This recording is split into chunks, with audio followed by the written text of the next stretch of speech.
Okay, so wrong iyahang answer. So, siya kabalo aning mga isag move. Siya kabalo sa mga words or wrong siya ha. Siya kasabot.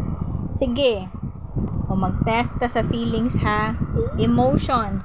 Unsa man ang natatakot? Ipakita ang noun sa natatakot. Okay. Noun sa nagagalit. So, nagagalit mo na eh. Ang noun sa nagtataka. What? Nagtataka. Unsa gaya na nagtataka? Forgot. Parenthesis. Na-shock ba? Na-surprise? Okay. Noun sa nag-alala. I forgot. Worried. Inside parenthesis is thinking how to do the Sige, the worried. face.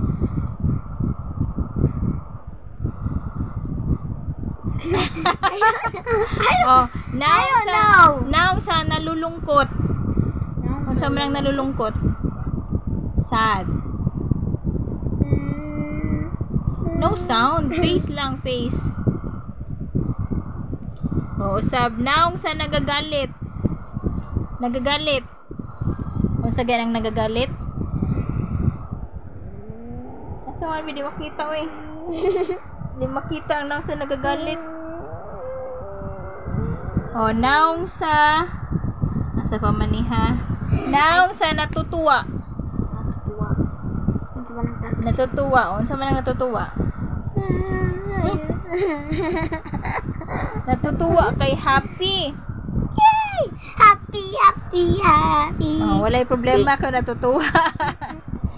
Oh, sige, usab ha, usab. Ay, usab. Again. Unsa may noun sa nagagalit?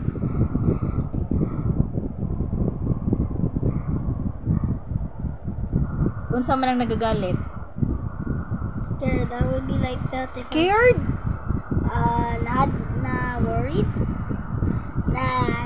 I'm not.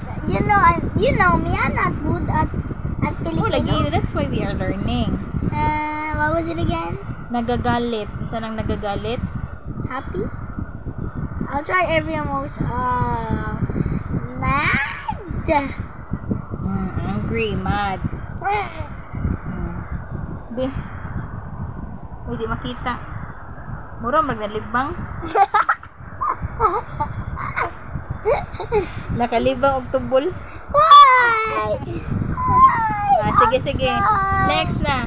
You tell me what the word means, ha? Natatak, and then you show it to your face. Natatakot. Unsa man ang natatakot? Isulti sa unsa nang natatakot. It's angry. Nagagalit man ang angry. It's happy. It's Natatakot. It's worried. I'm so worried. Why is it? Nahadlok.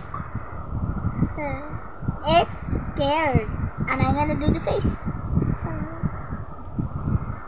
That's not even face. Unsay naong sa natatakot, be? I made it wrong. Let's do I'm gonna do the scared face again. Okay, next. Nalulungkot. Nalulungkot. Let me think. Scared? No. Happy? No. We're already done with scared. Sad. We're gonna do the sad. Okay. Okay.